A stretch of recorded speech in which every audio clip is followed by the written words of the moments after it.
My name is Alina Vance, and I am 32 years old living in the beautiful and often very rainy city of Seattle, Washington. I have spent the last decade of my life working as a software developer, which means I spend a lot of my time staring at glowing computer screens and drinking far too much coffee. I have always been the kind of person who finds comfort in logic and order. To me, a well-written piece of code is like a perfect poem because everything has a place and everything happens for a reason. I work for a mid-sized technology company that focuses on building databases for hospitals and local clinics. It is important work because if our software fails, it could mean a doctor does not get the right information about a patient. Because of this, I take my job very seriously. I show up at 8 o'clock in the morning every single day, and I rarely leave before 6 o'clock in the evening. I am the kind of employee who makes sure every semicolon is in the right place and every bug is fixed before the sun goes down. However, my life at the office became a living nightmare about a year ago when a woman named Brenda was hired to be my senior partner on a major project. Brenda was in her late 50s and had a way of speaking that made her sound like she was everyone's favorite aunt, but behind that smile was the laziest human being I have ever encountered in my entire professional career. Our project was a massive migration of data that required both of us to be firing on all cylinders, but Brenda seemed to think that her job description was to look busy while doing absolutely nothing. My desk was positioned in a way that I could see into her glass-walled office if I leaned back just a little bit. For the first few weeks, I tried to give her the benefit of the doubt. I thought maybe she was just taking a long time to get used to our specific systems. But soon, the pattern became impossible to ignore. Every time I walked past her office to get a glass of water or to print a document, I would see the familiar green background of the classic Windows Solitaire game on her monitor.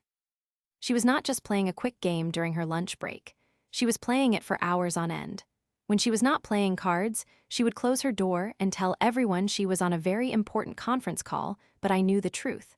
I could see the back of her head resting against the top of her chair through the small gap in the blinds. She was taking naps. She was literally sleeping on the clock while I was drowning in work. The stress began to take a toll on me.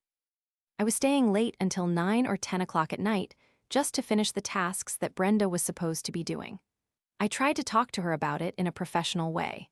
I remember sitting in her office one Tuesday afternoon with a stack of papers and a list of deadlines. I told her that I really needed her help with the data mapping modules because the deadline was approaching fast. Brenda just smiled at me and patted my hand like I was a frustrated child. She told me to relax and said that she had a special system for getting things done and that I should not worry my pretty little head about it. She said she worked best under pressure and would get to it when the time was right. That was the moment I realized that she had no intention of ever helping me. She was a professional slacker who had mastered the art of doing nothing while getting paid a senior-level salary. My frustration turned into a quiet, simmering rage. I went to our boss, a man named Mr. Henderson, who was a very kind but very oblivious person. Mr. Henderson was the type of manager who believed that everyone was as honest as he was. When I told him that Brenda was not contributing and was spending her time playing games, he looked at me with genuine confusion. He told me that Brenda had told him she was working on a very complex algorithmic structure that required a lot of deep thought and quiet time. He basically told me that I should try to be more of a team player and stop being so competitive. I felt like I was losing my mind. I was being punished for being a hard worker while she was being rewarded for being a fraud. I decided that if the system would not fix the problem, I would have to fix it myself. I am a programmer, after all, and if there is one thing I know how to do, it is how to manipulate a computer system to produce a desired outcome. I spent a few days thinking about the best way to handle the situation. I did not want to just report her again because that had already failed. I wanted her to feel the frustration that I felt every single day. I wanted her precious solitaire game to become the source of her downfall. One evening, I waited until everyone had left the office. The cleaning crew was down the hall, and the only sound was the hum of the air conditioning. I walked into Brenda's office and sat down at her computer. She never locked her screen because she thought she was untouchable. I pulled out a small thumb drive that contained a hexadecimal editor. For those who do not know, a hexadecimal editor is a tool that allows you to see the raw data of a computer file in a base 16 format. It looks like a giant wall of numbers and letters. Every single program on a computer is just a collection of these numbers. I located the file for the Solitaire game, which is usually called Solitaire.executable. I opened the file in my editor, and I felt a surge of adrenaline. I was not going to delete the file because that would be too obvious. She would just ask the Information Technology Department to reinstall it. Instead, I wanted to break it in a very specific and subtle way. I scrolled down through the thousands of lines of code until I found a section in the middle of the file that looked like it handled the memory allocation for the graphics. I selected a large block of that code, and I simply blanked it out. I replaced the data with zeros. This meant that the program would still look like it was there, and it would still have the correct file size, but the moment the computer tried to actually run the instructions in that section, it would reach a dead end. It would cause a critical error that would crash the entire operating system. To make sure I did not get caught, I had to be very careful about the file metadata. Every file has a date and timestamp that shows when it was last modified. If Brenda or an information technology person saw that Solitaire.executable had been modified at 8 o'clock at night on a Tuesday, they would know someone had messed with it. I went into the system settings and manually changed the date and time of the computer to match the original installation date of the operating system from 2 years ago. I saved the modified file, and then I changed the system clock back to the current time. Now, to any casual observer, it looked like the file had not been touched since the computer was first set up. It was the perfect crime. I felt a sense of satisfaction as I walked out of the office and into the cool Seattle night air. I imagined Brenda coming in the next morning and trying to start her daily routine of slacking off only to have her computer blow up in her face. The next morning, I arrived early and sat at my desk, pretending to be deeply focused on a complex piece of structured query language code. I watched out of the corner of my eye as Brenda strolled in at 9:15 with a large latte in her hand. She sat down and spent about 10 minutes adjusting her chair and moving things around on her desk. Then I saw her reach for her mouse. I knew she was going for the Solitaire icon. A few seconds later, I heard the distinct sound of a computer fan spinning up to maximum speed, followed by a sharp beep. Then silence. I peeked through the glass and saw Brenda staring at a blue screen of death. For those who are not familiar with computers, a blue screen of death is what happens when a Windows computer has an unrecoverable error and has to shut down to prevent damage. Brenda looked annoyed, but she just pressed the power button to restart the machine. I chuckled to myself and went back to work. I thought that she would get tired of the crashes and finally start doing some actual work. But I had underestimated how dedicated Brenda was to being lazy. Instead of working, she called Mr. Henderson over to her desk. I could hear her voice drifting through the office. She was telling him that her computer was being very temperamental and that she thought it might be a hardware issue. She told him that every time she tried to open her research files, the whole system would just give up. She was lying through her teeth. She was not opening research files, she was opening Solitaire. Mr. Henderson being the helpful man, he was spent the next 2 hours sitting at her desk trying to figure out what was wrong. Because the crash happened so fast, he never actually saw what program she was clicking on. He just saw the computer crash over and over again. This is where my plan started to go wrong. Instead of Brenda being forced to work, she now had a perfect excuse to do even less. She told everyone that her computer was unreliable and that she could not be expected to meet her deadlines if her tools were broken. Mr. Henderson was so worried about her productivity being hampered by technical issues that he actually told her to take it easy and just focus on planning, while he looked into getting her a brand new top-of-the-line computer. To make matters worse, the Information Technology Department got involved. They are a group of very smart but very busy people. They spent hours running diagnostics on Brenda's machine. They checked the random access memory, they checked the hard drive, and they checked the power supply. They could not find anything wrong because the hardware was perfectly fine. The problem was the sabotaged game, but they never thought to check the integrity of the game files, because why would a professional senior developer be playing Solitaire during a major project deadline? While all of this was happening, my workload continued to grow. Because Brenda's computer was supposedly broken, Mr. Henderson asked me to take over even more of her responsibilities. I was now doing the work of two people, while Brenda spent her days sitting in the break room drinking tea and talking to people about her technical struggles. She even managed to make herself look like a victim. She told everyone how frustrated she was that she could not contribute to the team because of her faulty equipment. I was exhausted, and my eyes were red from lack of sleep. I felt like I had dug a hole and jumped right into it. My attempt at revenge had backfired so spectacularly that I was now worse off than I was before. I tried one more time to fix it the honest way. I went to the head of the information technology department, a man named David, who I had worked with on several projects. I told him that I had noticed Brenda's computer only seemed to crash at specific times. I suggested that maybe it was a specific software application causing the issue. I was trying to lead him to the truth without admitting that I was the one who broke the file. David just sighed and told me that they had already checked all the business applications and everything was running perfectly. He said it was one of those ghost errors that sometimes haunt older installations of the operating system. He told me they were just going to wipe the entire hard drive and start fresh, which would take another 2 days. 2 more days of me doing all the work while Brenda did nothing. I felt defeated. I felt like the universe was rewarding her for her dishonesty. On Friday afternoon, Mr. Henderson called me into his office. He looked tired. He told me that the project was falling behind and that the hospital clients were starting to get nervous. Then he said something that broke my heart. He said that he had noticed I seemed stressed and that my recent code submissions had a few minor errors in them. He told me that maybe I needed to take a lesson from Brenda and learn how to manage my stress better. He said that even though she was having computer problems, she remained calm and positive. He actually told me that he was considering putting me on a performance improvement plan if I did not get my act together. I walked out of his office feeling like I had been punched in the stomach. A performance improvement plan is often the first step toward being fired.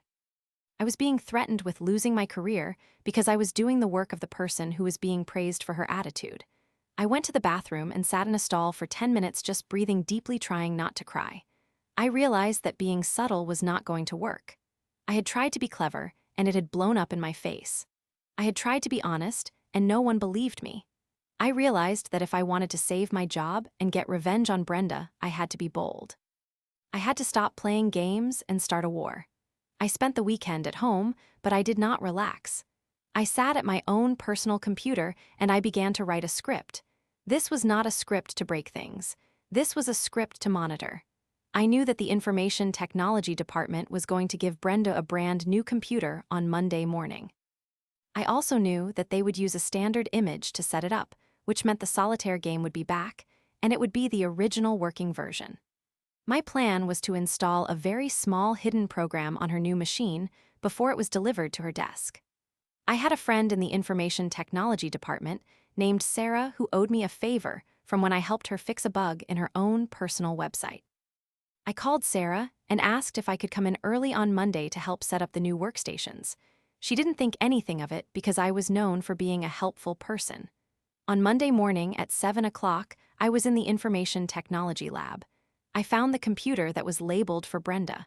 While Sarah was busy across the room, I plugged in my thumb drive and ran my script. This script was designed to do one thing. Every time a specific application was opened, it would take a silent screenshot and log the exact time and duration the application was active. It would then save these logs to a hidden folder on the network drive that only I could access. I also made sure the script was named something very boring like System Maintenance Service.executable so that it would not stand out in the task manager. I was essentially turning her computer into a spy. The first few days of the week were more of the same. Brenda got her new computer, and she spent the first half of the day setting up her desk and making sure her plant was in the right spot. Then she went back to her old habits. From my desk, I could see the familiar green glow of the cards on her screen. Every time I saw it, I felt a little spark of joy instead of anger. I knew that every second she spent playing was being recorded. I was collecting evidence. By Wednesday, I had over 12 hours of logs showing her playing Solitaire. I also had screenshots of her browsing travel websites and looking at shoes on the internet. But I needed something more. I needed a way to present this information that would be undeniable. I knew that on Friday we had a major progress meeting with the chief executive officer of the company. The chief executive officer was a woman named Ms. Sterling who was known for being very tough and having zero tolerance for wasted time. The plan was for Brenda to present the progress on the data migration because she was the senior partner. I knew Brenda would have nothing to show. I knew she was planning on blaming the technical issues from the previous week for her lack of progress. I decided that I would offer to help her with her presentation. On Thursday afternoon, I went into her office. I acted very apologetic. I told her that I was sorry for being so stressed out lately and that I wanted to make sure our presentation to the chief executive officer went perfectly. I offered to help her organize her slides and to put some of my data visualizations into her file. Brenda was thrilled. She thought she had successfully manipulated me into doing her work for her again. She gave me access to her presentation folder and told me to just do whatever I thought was best. This was her final mistake. I took her presentation file and I added a very special slide at the very end. I also added a small piece of code to the presentation software on her computer. This code was a simple macro. A macro is a set of instructions that runs automatically when a certain trigger happens. I set the trigger to the final slide of the presentation. When that slide was reached, the macro would automatically open the hidden folder on the network drive and start a slideshow of the screenshots I had collected throughout the week. It would also display the log of how many hours had been spent on non-work activities. I spent the rest of Thursday night double-checking everything. I was nervous because if I was caught, I would definitely be fired. But I felt like I had no choice. It was either her or me. Friday morning arrived and the atmosphere in the office was very tense. Ms. Sterling, the chief executive officer, arrived in a sharp gray suit and sat at the head of the conference room table. Mr. Henderson was there looking nervous, and Brenda was there looking as confident as ever. She had spent 10 minutes in the morning putting on extra makeup, and she had a big smile on her face. We all sat down, and the meeting began. Mr. Henderson gave a brief overview of the project, and then he turned it over to Brenda. Brenda stood up and walked to the front of the room. She started her presentation by talking about the incredible challenges we had faced. She spoke for 10 minutes about the technical glitches and the hardware failures that had supposedly held us back. She praised me for my hard work, but then she said that unfortunately, because of the computer issues, we were about to see that the project was only 40% complete. Ms. Sterling frowned. She looked at the timeline on her tablet and then looked back at Brenda. She asked why a simple data migration was taking so long and why the senior partner had not anticipated these issues. Brenda started to weave a complex web of lies. She used a lot of technical jargon that didn't really mean anything, trying to confuse the chief executive officer. She said the central processing unit speeds were not sufficient for the complex algorithms she was writing. She said the random access memory was being throttled by the network protocols. It was all nonsense, but she said it with such confidence that I could see Mr. Henderson nodding along. Then Brenda said she wanted to show the detailed breakdown of the work she had been doing. She clicked her remote to go to the final slide of her presentation. I held my breath. The screen changed. Instead of a chart showing work progress, a giant image of a solitaire game appeared on the screen. It was a screenshot of Brenda's desktop from Tuesday afternoon. In the corner of the image, you could clearly see the system clock showing it was 2 o'clock in the afternoon. You could also see a small window in the corner of her screen where she was looking at a vacation rental in Hawaii. The room went dead silent. Brenda froze. She clicked the remote again, thinking it was just a mistake, but the next image appeared. This one was from Wednesday morning. It showed her in the middle of a game of solitaire with a pile of cards in the middle of the screen. Over the image was a large red text box that said total time spent on solitaire this week, 16 hours and 22 minutes. Brenda's face went from pale to bright red. She started stammering, saying that she didn't know what this was and that someone must have hacked her computer. Ms. Sterling stood up. Her voice was like ice. She asked Brenda if she was suggesting that a hacker had broken into the system just to play solitaire on her behalf for 16 hours. Brenda looked at Mr. Henderson for help, but he was staring at the screen in total shock. He looked like he had just found out that his best friend had been stealing from him. I sat there as quiet as a mouse. I didn't say a word. I just looked at my notepad like I was taking very important notes. The slideshow continued. It showed screenshots of her naps through the glass window, which I had taken with my phone and added to the script. It showed the travel websites.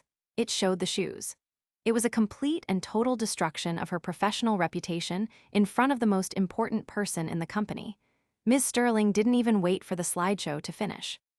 She told Brenda to go to her office and wait there. She told Mr. Henderson that she wanted a full report on his desk by the end of the day. Then she looked at me. She asked if I had any idea what was going on. I looked up, and I made sure to look as surprised and confused as possible. I told her that I was just as shocked as she was, but that I had noticed Brenda seemed to be struggling with her focus lately. I told her that I had tried to help, but that I was just a junior partner and I didn't want to overstep my bounds. I played the part of the loyal, hardworking employee perfectly. Brenda was fired within the hour. She didn't even get to pack her own things. Security came to her desk and put her personal items in a cardboard box and escorted her out of the building. I watched from the window as she walked to her car in the rain looking small and defeated. It was a poetic end to her career at the company. She had spent all her time trying to avoid work, and in the end the work she avoided was what destroyed her.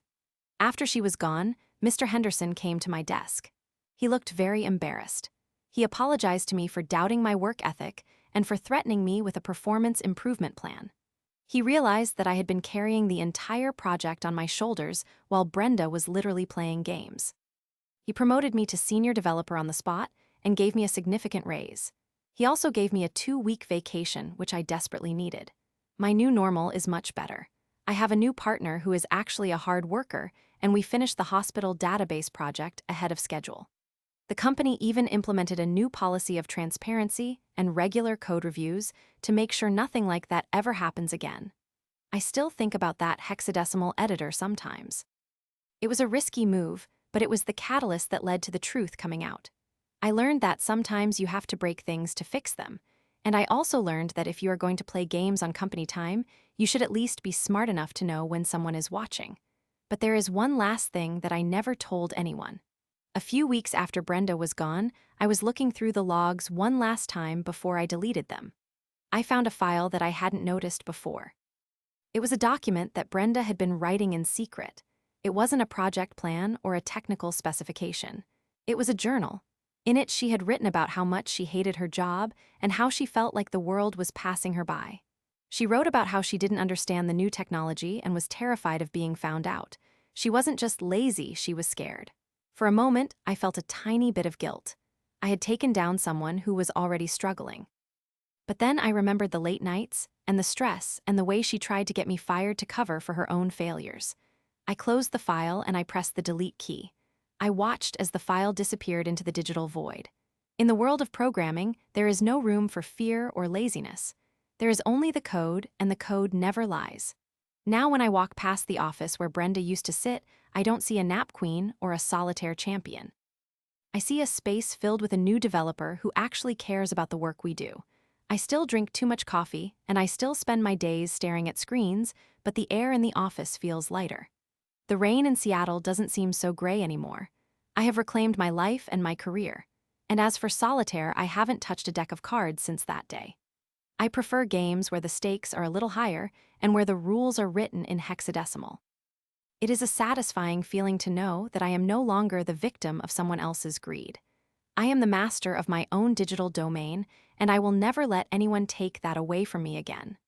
The lesson I learned is that sometimes the best revenge is simply letting someone show the world exactly who they are. I just gave her the stage to do it. And in the end, that was the most perfect piece of code I have ever written.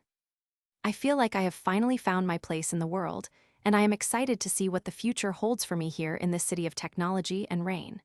I know that I will continue to work hard, and I will always keep an eye out for anyone who thinks they can play games while others are doing the heavy lifting. My name is Alina Vance, and I am a survivor of the office wars. I am a senior developer, and I am damn good at my job. And if you ever find yourself in a situation like mine, just remember that a little bit of knowledge and a lot of patience can go a long way in setting things right. The world is full of Brendas, but it is also full of Alinas, and as long as we stay focused and stay honest, we will always come out on top. That is the true power of logic and the true power of a well-timed revenge. I can finally breathe easily knowing that I am respected, and that my work is valued. Every morning when I log into my computer, I feel a sense of pride. I look at the icons on my desktop, and I smile because I know that each one represents a job well done. I'm no longer just a cog in the machine, I am the one who makes sure the machine runs perfectly. And that is the best feeling in the world. I have moved on to bigger and better projects, and my career is flourishing in ways I never thought possible. I even have a corner office now with a view of the Space Needle. Every time I see it, I am reminded of how far I have come and how much I have overcome. I am grateful for the challenges because they made me stronger and they made me a better programmer. I am Alina Vance, and this is my story of how I took back my life and my career one bite at a time. The office is quiet now, and the only sound is the rhythmic clicking of my keyboard. It is a beautiful sound. It is the sound of progress. It is the sound of success.